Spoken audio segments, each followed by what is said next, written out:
Starting from chapter 14।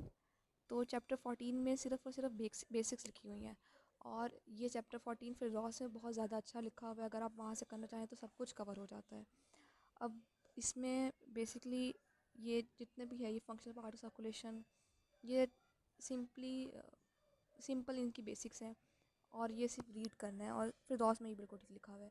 याद करने वाली बात, ये टर्म्स हैं, ये परसेंटेजेस हैं जो एमसीक्यूज़ में आ सकती हैं, ये वॉल्यूम्स वाली, ये याद करना है।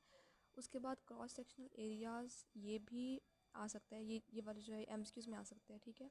देन कम्स, अच्छा, इस चैप्टर में फार्मूलाज बहुत गिवन है, तो वो फार्मूलाज रिटन में भी आ जाते हैं और एमसीक्यूज़ में भी आ जाते होते हैं, तो वो करने हैं। अच्छा, बेसिकली अब यहाँ पे देखें, प्रेशर्स भी गिवन है। तो अब इसको, इस पूरे को शॉर्ट लिस्ट कैसे कर सकते हैं कि इस फिगर पे आप ये पूरे 2 पेजेस शॉर्ट लिस्ट कर लें, तो आपका पूरा शॉर्ट लिस्ट हो जाएगा, या फिर आप फिरदौस से पढ़ लें, it depends on you. Then comes यहाँ पर ये फार्मूला है, ये करना है। उसके बाद हम बेसिक प्रिंसिपल सर्कुलेटरी फंक्शन, ये फिरदौस में दिए हुए हैं, पर उस तरह यहाँ ज़्यादा अगर समझ ना आए तो आप यहाँ से कर लें। ये कॉन्सेप्ट डेवलप होता है क्योंकि आगे सारे चैप्टर्स इस पर बेस करते हैं। उसके बाद ये जो ये वाली फिगर दी है 14.2, अब आप बाकी जितनी चीज़ें हैं आप यहाँ पर इसको समराइज़ कर सकते हैं, जो ऊपर जितनी वैल्यूज़ दी हुई हैं, तो इस तरह शॉर्ट लिस्ट कर सकते हैं। Then comes here the ohm's law. Ohm's law important है फॉर एमसीक्यू, इसका फार्मूला। उसके बाद ब्लड फ़्लो की डेफिनेशन आपको पता होना चाहिए कि व्हाट इज़ ब्लड फ़्लो।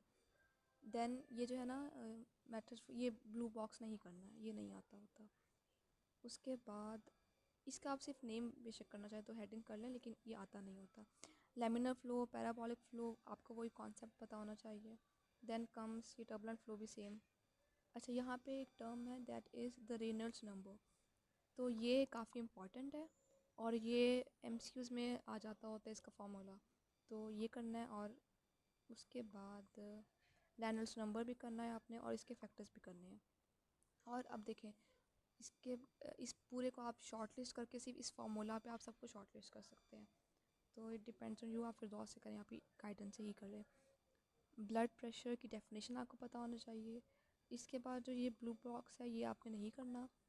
और ये रेजिस्टेंस टू ब्लड फ्लो, ये रेजिस्टेंस की डेफिनेशन करनी है, इसके फार्मूलाज करने हैं। यहाँ पे एक आएगा TPR, somewhere, total peripheral resistance, here it is. तो इसकी डेफिनेशन करनी है आपने, और इसके यूनिट्स करनी है सारे फॉर एमसीक्यूज़। कंडक्टेंस वही सेम, ये फार्मूला करना है सब कुछ। हम जो एक काफ़ी रिपीटेड एमसीक्यू है, दैट इज़ ये वाला फार्मूला, पॉइसेस लॉ वाला जो आता है। तो ये जो है ना, ये रेज़ टू द पावर 4, ये एमसीक्यू में काफ़ी दफ़ा रिपीटेडली आ चुका है यूएचएस में, तो ये करना है। और दैट ये पॉइसेस लॉ भी एमसीक्यू में काफ़ी दफ़ा आ चुका है। उसके बाद ये importance of fourth power law, ये करना है। अब कम से, अब ये बेसिकली आपने इसका बिल्कुल आगे जो चीज़ है ना, ये फार्मूलाज, इनका आपने सिर्फ बेसिक कॉन्सेप्ट लेना है। और अच्छा, आप जो आगे दिया हुआ है ना, इतना इम्पॉर्टेंट हेमाटोक्रिट का, मतलब आपने ये, इसकी सिर्फ एक लाइन इंपॉर्टेंट है, दैट इज़ गिवन इन फिरदौस के, वो रिलेशन क्या बनता है इनका ब्लड फ्लो के साथ, बस वो करना है, ये पूरा रीड करने की ज़रूरत नहीं होती। ऑटो रेगुलेशन इम्पॉर्टेंट है, ऑटो रेगुलेशन करनी है आपने। देन कम्स, अच्छा, आप देखिए, ये ऑटो रेगुलेशन है ना, आप इस ऑटो रेगुलेशन को समराइज़ कर सकते हैं इन ग्राफ्स में, और ये सिंपल, ये मतलब बहुत इजी है। अब इस पूरे चैप्टर में बेसिकली हमने 2 लॉस पर हैं, वो इंपॉर्टेंट है, पॉइसेस लॉ इंपॉर्टेंट है, और जितनी भी वैल्यूज़ हैं आप ग्राफ पे समराइज़ कर लें, तो ये पूरा चैप्टर आपके सिर्फ 2 फार्मूलाज और 2 ग्राफ्स बन जाएंगे। तो अब इट डिपेंड्स ऑन यू, आप ये फिरदौस से करना चाहें, आपकी गाइडेंस पे आप शॉर्ट लिस्ट कर लें। उसके बाद चैप्टर 15 में वास्कुलर डिस्टेंसिबिलिटी का फार्मूला एंड डेफिनेशन इंपॉर्टेंट है। वेन्स डिस्टेंसिबल, और ये 3 टाइम्स वाला ये जो पूरा है, ये सब इंपॉर्टेंट है, और ये फिरदौस में बहुत अच्छा लिखा हुआ है। पर अगर आपको समझ नहीं आता, आप यहाँ से पढ़ के यहीं पे शॉर्ट लिस्ट कर ले। Then comes volume pressure curve, ये जस्ट इट्स, ये इंपॉर्टेंट नहीं है इतना। ये इंपॉर्टेंट है स्ट्रेस रिलैक्सेशन, डिलेड कंप्लाइंस। अब ये देखिए, इसकी है फिगर, आप ये पूरा रीड करके इस फिगर पे शॉर्ट लिस्ट कर लें। और अगर फिरदौस में हम नॉट श्योर फिगर अवेलेबल है या नहीं है, अगर नहीं दी है तो वहाँ पे ड्रॉ कर लें। तो अब मतलब इट डिपेंड्स ऑन यू, आपने अपनी शॉर्ट लिस्टेड बुक कौन सी करनी है, क्योंकि सारे चैप्टर्स यूएचएस में उस तरह नहीं आते, एमसीक्यूज में आ जाते होते हैं या कॉन्सेप्ट होता है। तो आपको बस ये सारे चैप्टर शॉर्ट लिस्ट करने हैं। आर्टीरियल प्रेशर पल्सेशन की डेफिनेशन करनी है, और बाकी ये पल्स प्रेशर की डेफिनेशन बहुत ज़्यादा इंपॉर्टेंट है। और ये सब चीज़ें आपने यहाँ पे शॉर्ट लिस्ट कर लेनी है। देन कम्स ये सारा इतना इम्पोर्टेंट नहीं है। ऑस्कल अच्छा, अब ये जो ये मेथड्स है ना, ये आपके प्रैक्टिकल बुक में कवर हो जाते हैं, तो यहाँ से करने की कोई ज़रूरत नहीं है। कॉर्टिक ऑफ साउंड्स प्रैक्टिकल बुक में कवर हो जाते हैं, ये इंपॉर्टेंट है फॉर वाइवास में सुनते हैं, लेकिन प्रैक्टिकल बुक में कवर हो जाते हैं, तो यहाँ से करने की ज़रूरत नहीं है। ये यहाँ से ये सब नहीं करना आपने। अच्छा, then come mean articular pressure की डेफिनेशन बहुत ज़्यादा इंपॉर्टेंट है।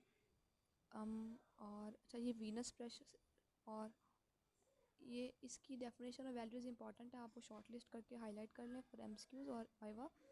और ये जितना भी है ना, अच्छा ये सारा ये वाइवा में भी सुन लेते हैं, एमसीक्यूज़ में भी आ जाता होता है कि प्रेशर किस फेज़ में कैसा होगा।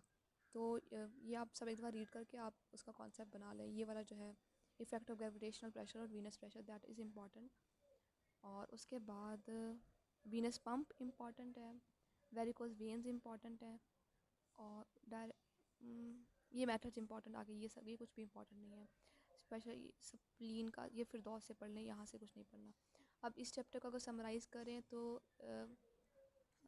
इसमें मतलब डेफिनेशंस हैं और वास्कुलर डिस्टेंसिबिलिटी की और इस तरह की छोटी छोटी चीज़ें हैं, तो वो आप शॉर्ट लिस्ट करके मिनिमम 15-20 लाइंस बनती हैं, तो बेसिकली आपको शॉर्ट लिस्ट ही करना है। आप बेशक वो फिर दौर से डायरेक्ट पढ़ लें या फिर यहाँ से पढ़ के एक बैक स्टडी बना के याद कर लें। चैप्टर 16 में अच्छा, चैप्टर 16 भी ये वैल्यूज़ देख लें आप। बेसिकली पोर्स वाला जो कॉन्सेप्ट है इतना ये बहुत इजी है, मतलब बेसिकली आप पहले भी ये कॉन्सेप्ट पढ़ चुके हैं, तो सिर्फ रीडिंग है यहाँ तक। जो है ना, ये जो 4 पॉइंट्स दिए हैं ये इंपॉर्टेंट है, ये आप कर लें, ठीक है। उसके बाद अच्छा, वेजो मोशन की डेफिनेशन इंपॉर्टेंट है, और ये वाइवा में ना टीचर सुन लेते होते हैं। देन ये सिर्फ रीडिंग है। डिफ्यूजन थ्रू कैपिलरी मेम्ब्रेन, ये तो इजी सा है सब। और इफेक्ट ये मतलब ये बेसिक चीज़ें हैं सब। देन नेट्रेट ये सिर्फ मतलब इट्स नॉट इम्पॉर्टेंट। आगे इंस्टीट्यूशनल फ्लूइड भी आप पहले पढ़ चुके हैं। अच्छा, जेल ये सब ये बहुत इस बार रीडिंग आप करना चाहते हैं तो कर लें, but that's not really important. जो बेसिकली सबसे इम्पॉर्टेंट टॉपिक यहाँ पर है, और अभी तक जो हम पहले पढ़ के आए हैं ना, वो एसक्यूज़ में उस तरह नहीं आता। यहाँ पे फर्स्ट एसक्यू बनता है, that is the Starling forces वाला। और ये मोस्ट इम्पॉर्टेंट वाइवा क्वेश्चन है कि मतलब अगर वाइवा स्टार्ट टीचर यहाँ से कर देते होते हैं। ये सारा फोर्सेस अच्छे से इसका कॉन्सेप्ट डेवलप करें, और मेरे ख्याल से हमारे ग्रुप की एक यूट्यूब पेज पे इसकी वीडियोस भी अवेलेबल हैं, तो आप वो देख लें। और इसकी डेफिनेशंस, इसके फार्मूलाज, ये मस्ट है, important for viva and for SAQs. और देन ये तो मतलब मस्ट है ना, सबसे इंपॉर्टेंट एसक्यू अभी फर्स्ट एसक्यू जो आया सर्कुलेशन का, वो ये आया है। देन कैपिलरी हाइड्रोस्टैटिक प्रेशर, नहीं ये नहीं करना, इसकी सिर्फ आप हेडिंग देख लें, ये नहीं करना कुछ भी। देन यहाँ से कुछ भी नहीं करना, ये आप फॉर एमसीक्यूज देख लें वैल्यूज़। उसके बाद प्लाज्मा कोलॉइड ऑस्मोटिक प्रेशर, ये वही आप इस ये एमसीक्यूज में पूछ लेते होते, वाइवा में पूछ लेते होते हैं कि what is the reason behind the consistency और सब कुछ, तो वो आप एक बार देख लें। उसके बाद यहाँ पर ये जो ये इंपॉर्टेंट है, यहाँ से ना प्लाज्मा कोलॉइड ऑस्मोटिक प्रेशर से ये स्टार्लिंग फोर्सेस की कैलकुलेशन दी हुई है, net outward force, net inward force, and मतलब आपने जो एंड पे करना होता है कैलकुलेट फिल्ट्रेशन प्रेशर, ये इंपॉर्टेंट है। एंड सेम ये टॉपिक रेस्पिरेशन में भी है, तो स्टूडेंट्स वैल्यूज़ को मिक्स कर देते हैं और टीचर्स यही वैल्यूज़ वाइवा में सुनते होते हैं, वो पूरा कहते हैं कि आप ये सॉल्व करके दिखाएं। तो ये बहुत ज़्यादा इंपॉर्टेंट है स्टार्लिंग फोर्सेस, और आपको ये फिंगर टिप्स पे आना चाहिए ये सब कुछ।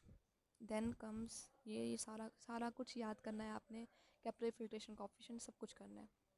ये यहाँ तक आप सब कुछ करें इस पॉइंट तक। Lymphatic system there is no need to do it from Guyton, आप फिर दौर से देखना चाहें तो देख लें, but that is really not important. अब इस चैप्टर में सबसे इम्पॉर्टेंट था स्टार्लिंग फोर्सेस। उसके बाद है चैप्टर 17। चैप्टर 7